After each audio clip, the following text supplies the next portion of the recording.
नमस्कार विद्यार्थी मित्रों, आमचे YouTube channel science and education corridor यामध्ये आपले सर्वांचे स्वागत। महा TET 2024 या अनुषंगाने पेपर 1चा परिसर अभ्यास जो विभाग आहे, सेक्शन आहे, त्यातील आपण महत्त्वाचे प्रश्न पाहणार आहोत। त्यामध्ये इतिहास व नागरिकशास्त्र तसेच विज्ञान, भूगोल या पाठ्यक्रमातील प्रश्न जे आहेत, महत्त्वाचे प्रश्न आपण पाहणार आहोत। तत्पूर्वी आपण जर आमच्या चॅनलवरती अजूनही नवीन असाल तर कृपया चॅनलला सबस्क्राईब करा, तसेच व्हिडिओ आवडल्यास नक्कीच मित्रपरिवारामध्ये शेअर करा। तर चला पाहूया प्रश्न पहिला। इतिहासाचा जनक कोणाला म्हटले जाते? 1 हेरोडोटस, 2 चार्ल्स डार्विन, 3 थ्युसिडिडीज, 4 होमर। तर ऑप्शन 1 हेरोडोटस करेक्ट उत्तर होय।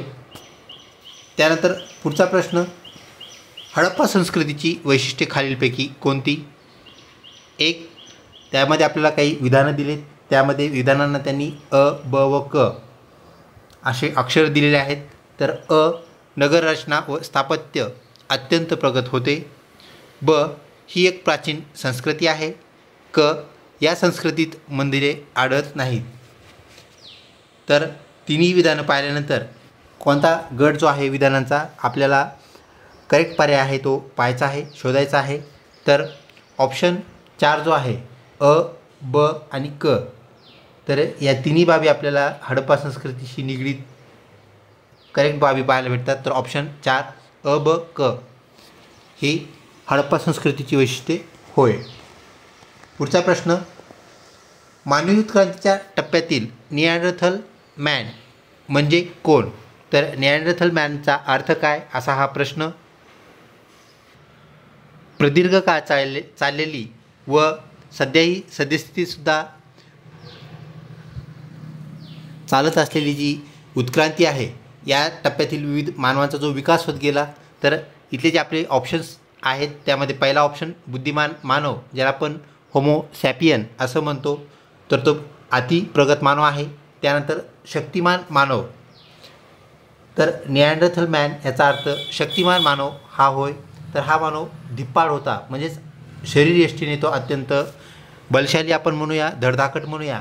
त्यानंतर ताठ करण्याचा मानव म्हणजेच होमो इरेक्टस आपण ज्याला म्हणतो, आणि कुशलतेचा हाताचा वापर, हाताचा म्हणजेच अंगठ्याचा वापर चांगल्या प्रकारे करून ज्या मानवाने प्रगती साधली, उत्क्रांतीमध्ये एक महत्त्वाचा टप्पा त्याने पार पडला, म्हणजेच होमो हेबिलिस। तर ऑप्शन 2 जर्मनी येथील स्थित असलेलं आपल्याला ठिकाण जे पाहायला भेटतं निअँडरथल, तर निअँडरथल मॅन हा होय। तर तो शक्तिमान मानव ऑप्शन 2 करेक्ट उत्तर आहे। पुढचा प्रश्न, शिवकालीन हिंदवी स्वराज्याचा किंवा साम्राज्याचा भाग नसलेला प्रदेश, तर इथं आपल्याला नसलेला प्रदेश शोधायचा आहे, सांगायचा आहे। नसलेला प्रदेश किंवा ठिकाण दर्शवणारा पर्याय कोणता? तर ऑप्शन 1 बऱ्हाणपूर व तुळजापूर, 2 कारवार व धारवाड, 3 तामिळनाडूतील वेल्लोर आणि 4 कर्नाटकातील बेलगाव। तर ऑप्शन 1 बऱ्हाणपूर व तुळजापूर हे जे 2 ठिकाण आहेत, म्हणजेच प्रदेश आहेत, ते शिवकालीन हिंदवी स्वराज्याचे भाग नव्हते। तर कारवार, धारवाड जे की कर्नाटक येथे स्थित आहेत, ते स्वराज्याच्या अंतर्गत होते। त्यानंतर तामिळनाडूतील वेल्लोर, तसेच आपल्याला माहिती आहे जिंजीच्या किल्ल्यापर्यंत दक्षिणेस महाराजांचं साम्राज्य पसरलेलं होतं। तर कर्नाटक येथील बेलगाव येथेही महाराजांचं आधिपत्य होतं, म्हणजेच ऑप्शन 1 बऱ्हाणपूर व तुळजापूर करेक्ट उत्तर होय। पुढचा प्रश्न, व्हिडिओ आवडत असल्यास नक्कीच लाईक करा, तसेच मित्रपरिवारामध्ये शेअर करण्यास विसरू नका। छत्रपती शिवाजी महाराज हे केवळ महाराष्ट्राचेच नव्हते, तर ते साऱ्या राष्ट्राचे होते। त्यांचे आपल्या देशावर फार प्रेम होते आणि मानवी सद्गुणांचे ते साक्षात प्रतीक होते असे कोणी म्हटले? तर विद्यार्थी मित्रो, आपण जो पाठ्यपुस्तकांचा अभ्यास करत असतो आपल्या महा TETच्या अनुषंगाने, तर 7वीच्या पुस्तकातील हे आपल्याला जसेचं तसं घेतलेलं वाक्य, सेंटेन्स, ज्याला आपण कोटेशन असंही म्हणूया, तर हे सेंटेन्स कोणाचं आहे, कोटेशन कोणाचं आहे असा हा प्रश्न। 1 महात्मा ज्योतिबा फुले, 2 लाला लजपत राय, 3 पंडित जवाहरलाल नेहरू आणि 4 रवींद्रनाथ टागोर। तर ऑप्शन 3 पंडित जवाहरलाल नेहरू यांचं हे वाक्य आहे। तर पर्याय 3 आपलं करेक्ट उत्तर होय। पुढचा प्रश्न, भारतीय आरमाराचे जनक कोणाला मानतात? ऑप्शन 1 टिपू सुलतान, ज्यांना आपण म्हैसूरचा वाघ म्हणून ओळखतो. 2 नवाब सिराज उद्दौला. 3 सम्राट अकबर. आणि 4 राजा शिवछत्रपती. तर ऑप्शन 4 राजा शिवछत्रपती म्हणजेच शिवाजी महाराज हे भारतीय आरमाराचे म्हणजे ज्याला आपण नेव्ही फोर्स असं म्हणतो सध्याच्या प्रचलित कालामध्ये, तर नेव्ही फोर्सचे जनक होय. ऑप्शन 4 करेक्ट उत्तर होय. पुढचा प्रश्न, पैठण सहसंबंध या घटकातून हा प्रश्न आहे. पैठणचा संबंध जर संत एकनाथ महाराजांशी जर लावलेला असेल तर नरसीशी संबंधित बाब कोणती, असा हा प्रश्न आहे. तर ऑप्शन 1 संत निळोबा. 2 संत नरहरी. 3 संत नामदेव. आणि 4 संत निर्मळाबाई. तर ऑप्शन 3 संत नामदेव करेक्ट उत्तर होय. हिंगोली जिल्ह्यातील नरसी ब्राह्मणी हे जे गाव आहे तर संत नामदेवांचं जन्मठिकाण होय. तर या अनुषंगाने आपलं जे उत्तर आहे ऑप्शन नंबर 3 करेक्ट उत्तर होय. पुढचा प्रश्न, कर्तव्यापुढे शिवराय नातेगोते मानत नसत या वाक्याशी संबंधित स्पष्टीकरण देताना विद्यार्थ्यांना शिक्षक कोणाचा दाखला देतील. तर शिवरायांची नातेगोते शिवराय जे मानत नव्हते तर त्या संदर्भात आपण शिकवताना अध्यापन करताना विद्यार्थ्यांना कोणता दाखला देऊ, असा हा प्रश्न किंवा कोणाचा दाखला देऊ. 1 धनाजी जाधव जे की निष्ठावंत स्वराज्याचे आपल्याला पाहायला मिळतात. त्यानंतर राणोजी शिंदे, हंबीरराव मोहिते या तिन्ही ज्या व्यक्तिमत्व आहेत तर ते छत्रपती शिवरायांचे पाईक होते. तसेच बजाजी नाईक, निंबाळकर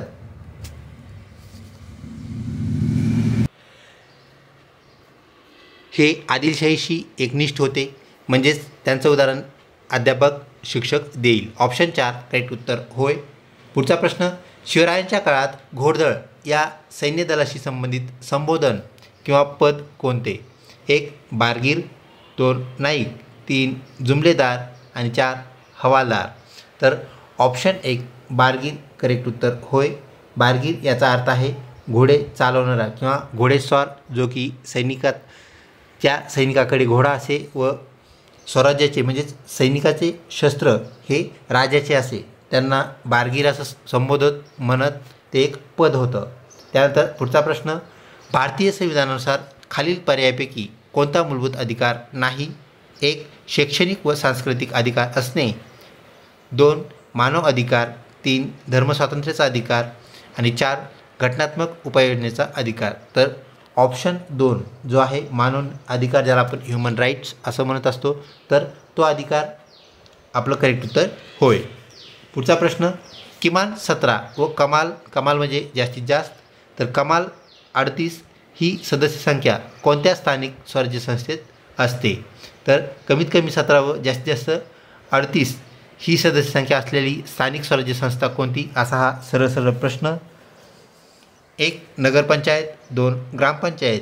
3 पंचायत समिती. आणि 4 नगर परिषद. तर ऑप्शन 4 नगर परिषद करेक्ट उत्तर होय. सदस्य संख्या आपल्याला लक्षात ठेवायची आहे. किमान 17 सदस्य संख्या असणं नगर परिषदेसाठी गरजेचं आहे आणि जास्तीत जास्त ती 38पर्यंत आपल्याला नेता येते. कमाल मर्यादा 38 होय. या अनुषंगाने ऑप्शन 4 करेक्ट उत्तर होय. पुढचा प्रश्न, खालील पर्यायातील राज्यपालांशी संबंधित विसंगत बाब. आता लक्षात घ्या, आपल्याला विसंगत बाब विचारली आहे, म्हणजेच राज्यपालाशी संबंधित नसलेली बाब आपल्याला इथे सांगायची आहे. 1 ते राज्याचे कार्यकारी प्रमुख असतात.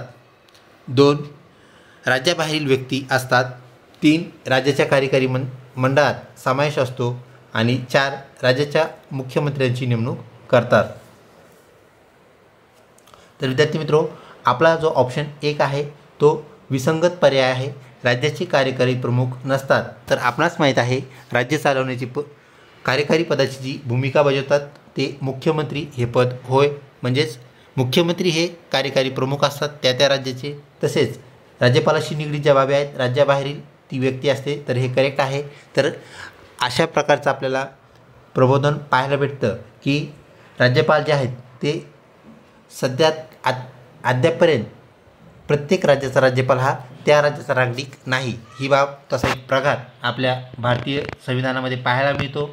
त्यानंतर राज्याच्या कार्यकारी मंत्रिमंडळात नक्कीच राज्यपालाचा समावेश असतो आणि राज्याच्या मुख्यमंत्र्याची जी नेमणूक करायची असते, शपथ ग्रहण जो विधी असतो तो राज्यपालांच्या अध्यक्षतेखाली पार पडतो. म्हणजेच ऑप्शन 1 करेक्ट उत्तर होय.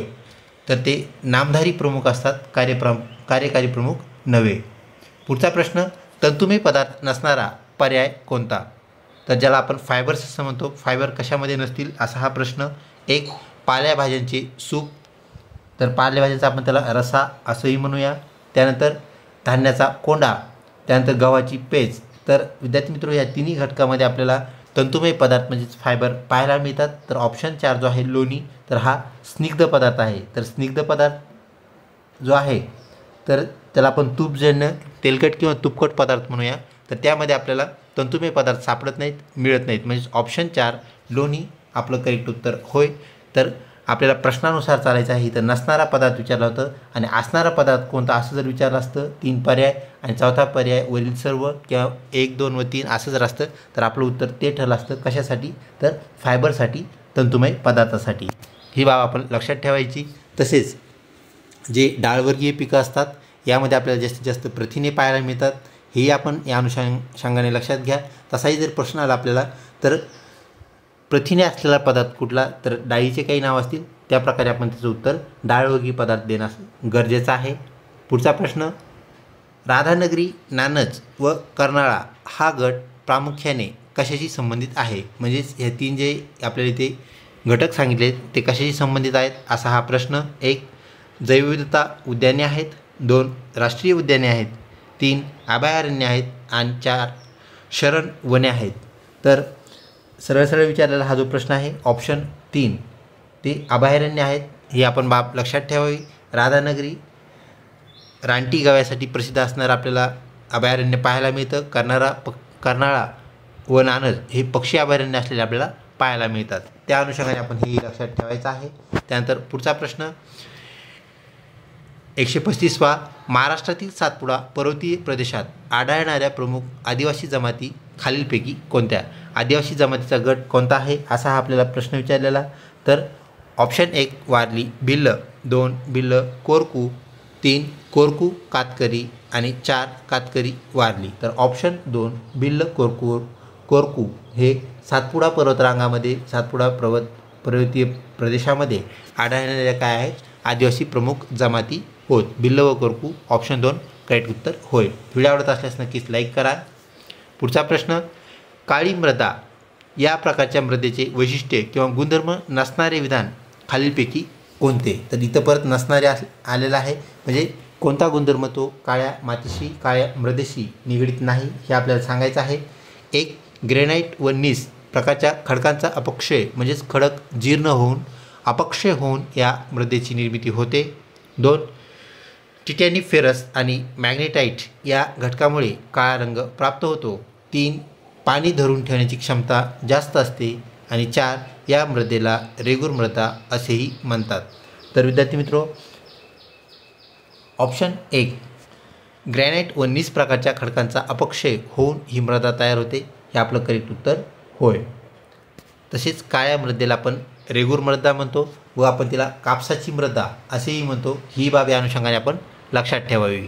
पुढचा प्रश्न, महाराष्ट्रातील जलसिंचन क्षेत्राचा विचार करता सर्वसामान्यपणे जलसिंचन साधनांच्या वापरानुरूप म्हणजे जसा वापर आहे त्याप्रमाणे योग्य चढता क्रम आपल्याला काय करायचा आहे दर्शवणारा पर्याय शोधायचा आहे. चढता क्रम म्हणजेच काय, तर सगळ्यात कमी जे पर्सेंटेज असेल, सगळ्यात कमी जे प्रमाण असेल ते अगोदर येईल, नंतर ते वाढत जाईल आणि सगळ्यात जास्त प्रमाण ज्या घटकाचा असेल तो घटक आपल्याला शेवटी पाहायला मिळेल. अशा प्रकारे आपल्याला वापरानुरूप चढता क्रम दाखवायचा आहे, तो पर्याय शोधायचा आहे. तर 1 उपसा, तलाव, विहिरी, कालवा अशा प्रकारचा सिंचनाचा जो क्रम आहे तो महाराष्ट्रातील चढता क्रम आहे असं आपलं म्हणणं आहे पहिल्या पर्यायाचं. दुसरा उपसा, तलाव, कालवा, विहीर.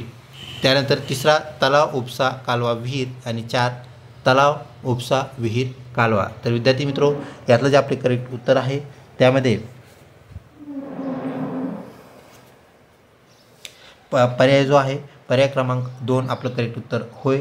तर पर्याय क्रमांक 2 मध्ये उपसा सिंचन जे आहे ते आपल्याला 8% पाहायला मिळते. त्यानंतर उपसा सिंचनानंतर तलाव जो आहे तलावातून होणारं जे जलसिंचन आहे ते 14.5 म्हणजे 14.5% आपल्याला पाहायला मिळतं. त्यानंतर तलावानंतर कालवा 22%, तर सगळ्यात जास्त सिंचन आपल्याला विहिरीचं पाहायला मिळतं. विहिरीपासून जास्तीत जास्त पाणी सिंचन केलं जातं व शेतीला दिलं जातं ते म्हणजेच 55%. तर महाराष्ट्रात जास्तीत जास्त विहिरी आहेत, ही बाब आपण लक्षात ठेवावी. याप्रमाणे आपली बागायती शेती चालते किंवा पाणी जे शेतीला पाणी आवश्यक असतं ते दिलं जातं, मिळवलं जातं. पुढचा प्रश्न, खालील पर्यायापैकी अक्षवत्ते व रेखावत्ते यांचे वैशिष्ट्ये कोणते? 1. शून्य अक्षवत्त म्हणजे उत्तर ध्रुव होय. 2. मूळ रेखावृत्त म्हणजे बृहत म्हणजे मोठे किंवा ज्याला आपण लांब असं म्हणूया. 3. अक्षवत्तांची लांबी समान व रेखावत्तांची लांबी ही असमान असते. आणि 4. अक्षवत्तांची लांबी असमान व रेखावत्तांची लांबी समान असते. तर ऑप्शन 4 करेक्ट उत्तर होय. पुढचा प्रश्न, प्रामुख्याने दंडाकारण्य या नावाने ओळखला जाणारा प्रदेश कोणता? तर दंडाकारण्य कोणतं असा हा प्रश्न आहे. 1. छत्तीसगड राज्याचा दक्षिण भाग आणि ओडिशा राज्याचा नैऋत्य भाग. 2. छत्तीसगड राज्याचा मध्य भाग आणि ओडिशा राज्याचा पश्चिम भाग. तर कर्नाटकचे पठार ज्याला आपण दक्कनचा प्लॅट्यू असं म्हणत असतो. त्यानंतर 4. ग्रहजात डोंगर. तर याचं जे उत्तर आहे विद्यार्थी मित्र ऑप्शन नंबर 1 जे आहे छत्तीसगड राज्याचा दक्षिण भाग आणि ओडिशा राज्याचा नैऋत्य भाग हे करेक्ट उत्तर होय. तसेच कर्नाटकचे जे पठार आहे त्याला आपण दख्खन प्लॅच्यू दक्षिणचे पठार असेही म्हणतो. त्यानंतर पुढचा प्रश्न, सखोल शेती या शेती प्रकाराशी संबंधित बाबी खालीलपैकी कोणत्या? तर ही शेती कशी असते, कशी चालते असा हा प्रश्न आहे. तर त्यामध्ये आपल्याला काही विधानं दिली आहेत आणि त्या विधानाच्या खाली त्याचे पर्याय दिलेले आहेत. म्हणजेच आपल्याला अगोदर विधानं पाहायचे आहेत आणि कोणते विधानं त्या पर्यायामध्ये आपले करेक्ट बसतात ते आपल्याला सांगायचं आहे. पर्याय गट, विधान गट असं आपण त्याला म्हणूया. तर पहिला पर्याय जो विधान जे आहे तर पहा, शेताचा लहान आकार असणे. 2. मर्यादित यांत्रिकीकरणाने चालणारी शेती म्हणजेच सखोल शेती. आणि 3 ज्याला क असा अक्षर दिलेला आहे, मनुष्यबळाचा किमान वापर या बाबी आपल्याला यामध्ये पाहायला मिळतात. तर ऑप्शन जो 1 आहे अ व ब हे आपल्याला करेक्ट बाबी या संदर्भात पाहायला मिळतात. लहान आकारची असणारी शेती आणि मर्यादित यांत्रिकीकरण व जास्तीत जास्त पशुबळाचा वापर हे या शेतीचं वैशिष्ट्य आपल्याला पाहायला मिळतं. तर ऑप्शन 1 करेक्ट उत्तर होय. पुढचा प्रश्न, मध्य प्रदेशच्या सीमेशी लागून किंवा संलग्न असणाऱ्या महाराष्ट्रातील जिल्ह्यांचा गट कोणता? म्हणजेच मध्य प्रदेशाची सीमा लागलेला जिल्ह्यांचा गट कोणता असाही हा प्रश्न. 1. गडचिरोली गोंदिया. 2. अकोला जळगाव. 3. वर्धा नाशिक. आणि 4. धुळे बुलढाणा. तर ऑप्शन 4 धुळे बुलढाणा आपलं करेक्ट उत्तर होय. आपल्याला माहिती आहे महाराष्ट्राच्या पूर्वेला आपल्याला छत्तीसगडचा भाग लागलेला पाहायला मिळतो. हेही या अनुषंगाने आपण लक्षात ठेवावे. पुढचा प्रश्न, खालील पर्यायापैकी मत्स्यवर्ग या गटात न बसणारा सजीव कोणता? 1. डॉगफिश. 2. तारामासा. 3. Electric ray. आणि 4. Flying fish. तर ऑप्शन 2 तारामासा करेक्ट उत्तर होय. तारामासा आपल्या परिचयाचा आहे. तो इकायनोडर्माटा ह्या गटातील तो प्राणी आहे. तर लक्षात घ्या, इकायनोस किंवा इकायनो याचा अर्थ असतो काटे आणि डर्माटा म्हणजे स्किन. तर अंगावरती म्हणजे स्किनवरती म्हणजे त्वचेवरती काट्यासारखे पिरॅमिडसारखे भाग असणारा प्राणी म्हणजेच तारामासा होय. तर तो इकायनोडर्माटा या गटाचा घटक आहे. तर तारामासा हा वेगळा आहे व बाकीचे 3 जे आहेत डॉगफिश, इलेक्ट्रिक रे आणि त्यानंतर फ्लाइंग फिश हे आपल्या तिघही जे आहेत ते फिश म्हणजेच मत्स्यवर्गातील प्राणी असलेले आपल्याला पाहायला मिळतात. तसेच इलेक्ट्रिक रे हा करंट देणारा मासा आहे. आपण त्याच्याजवळ त्याचा जर शत्रू आला तर त्याच्या परिघामध्ये त्याच्या जवळच्या क्षेत्रामध्ये तो करंट सोडत असतो. त्यानंतर फ्लाइंग फिश हा आपल्याला उडताना पाहायला मिळतो. म्हणजे फक्त पाण्याच्या पृष्ठभागावर येतो आणि परत पाण्यात जातो, अशा प्रकारचा फ्लाइंग फिश होय. ऑप्शन 2 स्टारफिश तारामासा ज्याला आपण सी स्टार असंही म्हणतो. तर तो इकायनोडर्माटा गटातील प्राणी म्हणजेच मत्स्यवर्गाच्या गटाचा मेंबर तो नाही. पुढचा प्रश्न, खालील पर्यायापैकी विषाणूपासून होणाऱ्या रोगांची जोडी कोणती? तर 1. हिपॅटायटिस क्षय. हिपॅटायटिस हा जो रोग आहे तो आपल्याला शिमू बोल नको ना बबू.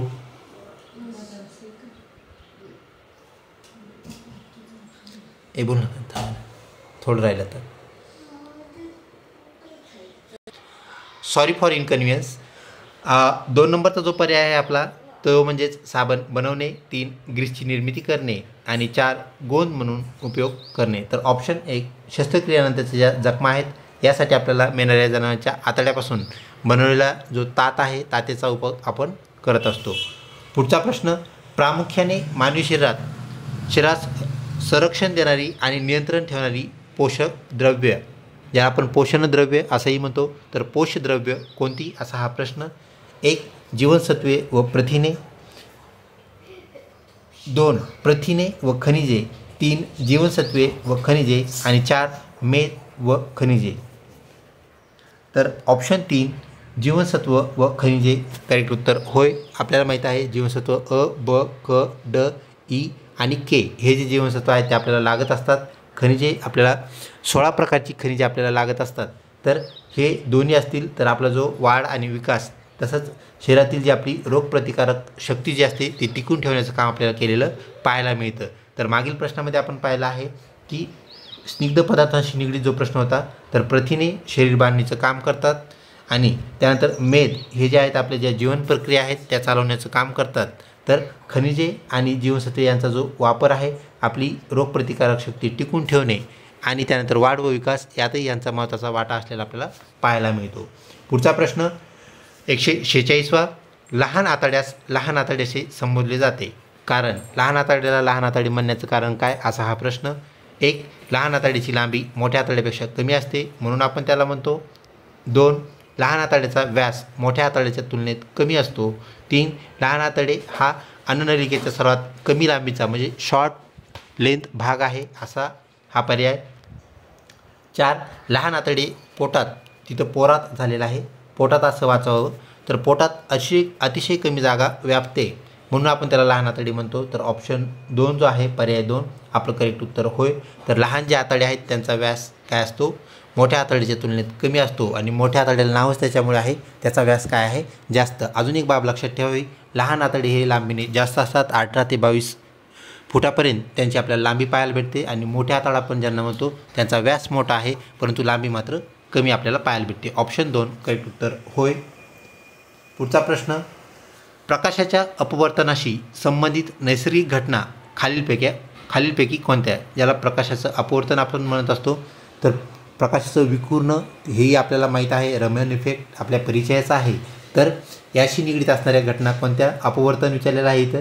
तर पाहूया त्या घटनाचे पर्याय काय सांगतायत. त्यासाठी आपल्याला काही विधानार्थ त्यांनी पर्याय दिलेले आहेत. त्यानंतर आपले जे मुख्य पर्याय आहेत त्याकडे आपल्याला जावं लागेल. तर वावाटातील मृगजळ, त्यानंतर पर्याय ब जो आहे तो पावसाळ्यात दिसणारे आकाशातील इंद्रधनुष्य आणि तर ताऱ्यांचे लुकलुकणे. ह्या तिन्ही ज्या बाबी आहेत यावर आधारित आपला जो पर्याय आहे ते आपण पाहूया. तर पैकी ऑप्शन 4 तिन्ही अ, ब, क हे आपल्याला याशी निगडीत घटनाशी निगडीत असलेले अपवर्तनाशी निगडीत असलेले बाबी पाहायला मिळतात. ते म्हणजे वाळवंटात जे मृगजळ दिसत असतं, मृग आपल्याला माहीत आहे हरिणाला आपण मृग असं म्हणत असतो. तर हेच मृगजळ ज्याला पण हरिण याला पाहून काय होत असतो, पाणी आहे असं समजून तो पळत असतो किंवा त्याचा पाठलाग करत असतो. पावसाळ्यात दिसणारं इंद्रधनुष्य प्रकाशाचं ते काय आहे, अपस्करण आहे. आणि त्यानंतर ताऱ्यांचं जे लुकलुकणं आहे ते सुद्धा आपल्याला याशीच निगडीत असलेली घटना पाहायला भेटते. त्यामुळे आपल्याला ताऱ्यांची जी पोझिशन आहे ती थोडीशी बदललेली पाहायला मिळते. याप्रमाणे ऑप्शन 4 अ, ब, क या तिन्ही बाबीशी निगडीत बाब म्हणजे प्रकाशाचे अपवर्तन होय. पुढील प्रश्न, निसर्गात सापडणारे ग्रॅफाईट हे डॅश डॅश नसते. 1 ते अधातू नसते, 2 काळे नसते, 3 कठीण नसते आणि 4 सुहाक नसते. तर ऑप्शन 3 जे आहे ते कठीण नसते. तर आपल्याला माहिती आहे ग्रॅफाईटसारखा जो पदार्थ आहे तो बनलेला कशापासून आहे, तर कार्बनपासून. आपल्याला माहीत आहे कार्बन जो आहे तो अधातू आहे, अधातू असल्यामुळे ठिसूळ आहे आणि कार्बन म्हणजे कोळसा. तर ग्रॅफाईटसुद्धा कोळशासारखं असतं, जे आपल्या पेन्सिलमध्ये ग्रॅफाईट असतं तेच हे ग्रॅफाईटबद्दल आपण जे बोलतो आहे ते आहे. ही बाब आपण लक्षात ठेवावी. तर ते ठिसूळ आहे म्हणजे कठीण नाही, तर ते कठीण नसते. ऑप्शन 3. अजून एक लक्षात घ्या, सुहाकता ही आपल्याला माहीत आहे धातूचा गुणधर्म आहे, पण आपल्याला अजून एक गोष्ट माहीत आहे विज्ञानामध्ये जिकडे तिकडे अपवाद असतात. तर हा जो घटक पदार्थ आहे ग्रॅफाईट, तर ग्रॅफाईट जो आहे तो काय आहे, विद्युतचा सुवाहक आहे. म्हणजे पेन्सिलच्या ग्रॅफाईटमधून काय होत असतं, तर करंट गेलेला आपल्याला पाहायला भेटतो. तर पेन्सिलच्या लीडमधून सुद्धा आपल्याला करंट लागू शकतो. ही गोष्ट आपण विसरू नये. तर ठिसूळ पदार्थ जे आहेत ते मऊपणा आपल्याला त्याच्यामध्ये पाहायला मिळतो, ही बाब आपण लक्षात ठेवावी. त्यानंतर पुढचा प्रश्न, खालील कारण आणि परिणाम लक्षात घेऊन योग्य पर्याय निवडा. आपल्याला त्यांनी 2 बाबी दिल्यात, विधानं म्हणून आपण त्यांना 2 विधानं दिलीत आणि त्या विधानाचा संगम करून एकत्रित करून आपल्याला काय करायचं आहे,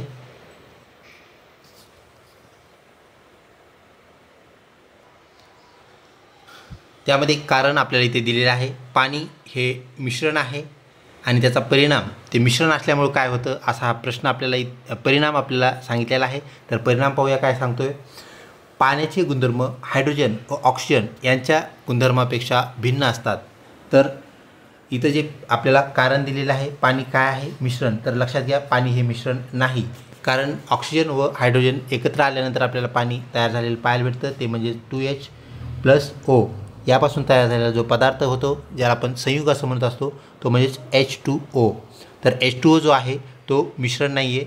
तर आपल्याला माहिती आहे मिश्रणातील जे घटक असतात आपल्याला सहजपणे बाजूला करता येतात. जसं की चिवड्यामधील शेंगदाणे असतील किंवा कुठलेही घटक जे आपल्याला नको आहेत ते आपण सहजपणे काढून टाकू शकतो. तर संयुगामधले आपल्याला घटक काढता येत नाहीत, हा एक मुख्य भाग आहे, ते मिश्रण नाही.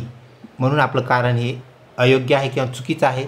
त्यानंतर पाणी जो आहे तो काय आहे, तर संयुग आहे. संयुगामध्ये काय होतात, गुणधर्म आपल्याला बदललेले पाहायला भेटतात, जे तिथं एकत्रित आलेले आपल्याला दोन्ही घटक पाहायला मिळतात. म्हणजे त्यामध्ये असणारा हायड्रोजन आणि ऑक्सिजन ह्या दोघांचे गुणधर्म एकदम भिन्न आहेत.